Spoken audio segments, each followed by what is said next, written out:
मैं निखिल अरोड़ा, आपका दोस्त, आपका साथी। आधी रात के अंदर ये जो घटना घटी है कल, उसके बारे में मैं आपसे बात करने आया हूं। क्यों हुआ ऐसा? क्यों हो गया लाखों करोड़ों रुपए का घाटा उन ट्रेडर्स को जिन्होंने विदाउट सोचे समझे अपनी ट्रेड प्लेस कर रखी थी, या फिर 95,000 का वो बिटकॉइन जो गिर करके सीधा पहुंच गया 92,000 में। एक रात में ऐसी क्या दुर्घटना घटी? तो दोस्तों मैं आपको क्लियरली बता दूं, कल जो बिटकॉइन 95,000 पर ट्रेड कर रहा था, वो बिटकॉइन आज सुबह मॉर्निंग में अगर इंडियन ने देखा तो वो 92 में दिखा। अगर आप यूएई में थे, आपने देखा तो आपको तो और ज्यादा नीचे दिखा होगा, क्योंकि बिटकॉइन में वन शॉट गिरावट हुई। गिरावट के पीछे के रीजन, भैया रीजन तो ही सबसे इंपॉर्टेंट चीज है। क्यों? 8 यूरोपियन देश पर एक झटके में टैरिफ लगा देना। टैरिफ कौन लगाता है भैया? टैरिफ चाचा एक ही तो है, डोनाल्ड ट्रंप साहब, जिनकी जब बैठे बैठे इच्छा होती है, मतलब उनका ऐसा मूड करता होगा कि यार आज एक काम कर दो, मजा नहीं आ रहा है यार, टैरिफ लगा दो यार। आज फिर मजा नहीं आ रहा, टैरिफ लगा दो। फिर मजा नहीं आ रहा, टैरिफ लगा दो। तो वो मजे के लिए जो टैरिफ लगा रहा है ना, उस टैरिफ की वजह से कहीं ना कहीं कांड हुआ। अब इस कांड के चलते क्या हो रहा है? दूसरी चीज, एक और ग्लोबल मंदी का सामना। जी हां दोस्तों, टैरिफ की वजह से ओवरऑल द वर्ल्ड में कई देशों पर ग्लोबल मंदी का सामना करना पड़ा। और यह सामना केवल और केवल छोटे देशों को नहीं हुआ, चीन जैसे बड़े देश में भी जीडीपी के अंदर गिरावट आई।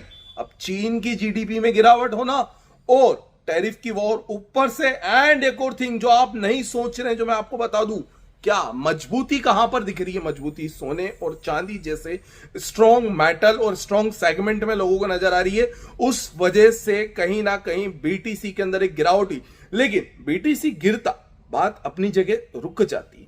ठीक है, मतलब सनम तू बेवफाई करती तो मैं तुझे फिर भी सह लेता, तूने तो मुझे मेरे सामने ही धोखा दे दिया। मतलब वो कहते ना यार कि जो धोखेबाजी वाली बात होती है ना, वो हो गई। अब बीटीसी गिरा, लिक्विडेशन हो गई, पोजीशन लिक्विडेशन हो गई।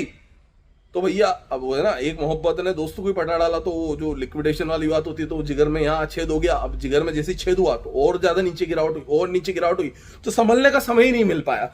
जिस बीटीसी को संभलते संभलते पिछले एक हफ्ते के अंदर वो 92 से बढ़कर के 95 तक पहुंचा था, वो बीटीसी 95 से 91 ओवरऑल आधे घंटे से भी कम समय में आ गया। अब सनम दिल टूटा है तो झटके में ही टूटता है, जोड़ने में तो महीनों वर्षों और सालों लग जाते हैं। लेकिन फिर भी ऐसी बुरी बात नहीं है, इसके पीछे भी बहुत सारे प्रॉफिटेबल थिंग्स होती, क्योंकि जो इंट्राडे ट्रेडिंग कर रहे थे, जिन्हें सेशनल ट्रेडिंग करनी होती है, उनके लिए मॉर्निंग सेशन, जापान सेशन में वैसे भी बहुत कम लोग एक्टिव होते हैं, तो उतना फर्क नहीं पड़ पाया। बट हाँ, जिनकी होल्डिंग थी उन्हें फर्क पड़ा, उनकी गिरावट देखने को मिली। इथेरियम, सोल, रिपल जैसे बड़े कॉइन्स में गिरावट हुई। छोटे कॉइन्स तो फिर जब बीटीसी 2-3% गिरता है तो छोटे कॉइन 10-10, 20-20% गिर जाते हैं, और बीटीसी जब 2-3% बढ़ता है तो छोटे कॉइन 30 से 40% बढ़ भी तो जाते हैं। तो जो बीटीसी के एक कदम चलने पर 10 कदम चलने वाली चाल रखती है, उनके अंदर तो एक कदम पीछे आने पर 10 कदम गिरावट भी देखने को मिली।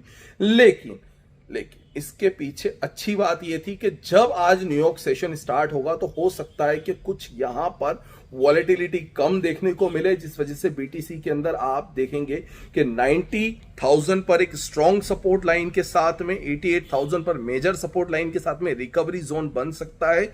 जब तक वो 90 के ऊपर है तब तक वैसे भी 88 नहीं जाने वाला। अगर वो 90 के नीचे भी गया तो 88,000 पर एक स्ट्रॉन्ग सपोर्ट लेगा, और यहां से अगर रिकवरी स्विंग होती है तो फिर 92.7, देन उसके ऊपर जाता है 95, और 95 को ब्रेक करता है तो फिर 97।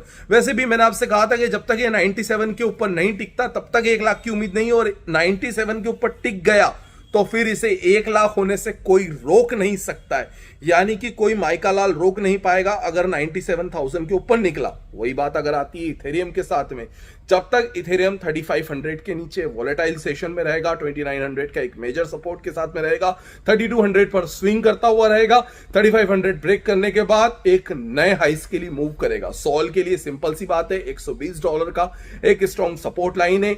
120 से $150 के बीच में वॉलेटाइल सेशन है। $150 के ऊपर निकलने पर $270 तक रिटर्न मार सकता है, लेकिन उसके लिए फिलहाल इंतजार करना पड़ेगा।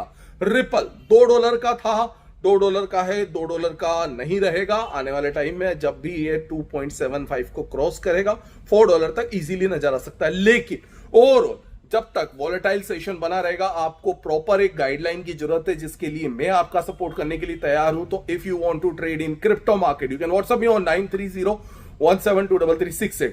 और ऐसे इंटरेस्टिंग वीडियो के लिए तो आप मुझे फॉलो कर ही लेना। बाकी बातें होंगी आपके साथ, तब तक के लिए आप सभी को नमस्कार, शब्बा खैर, शुभ रात्रि एंड अलविदा।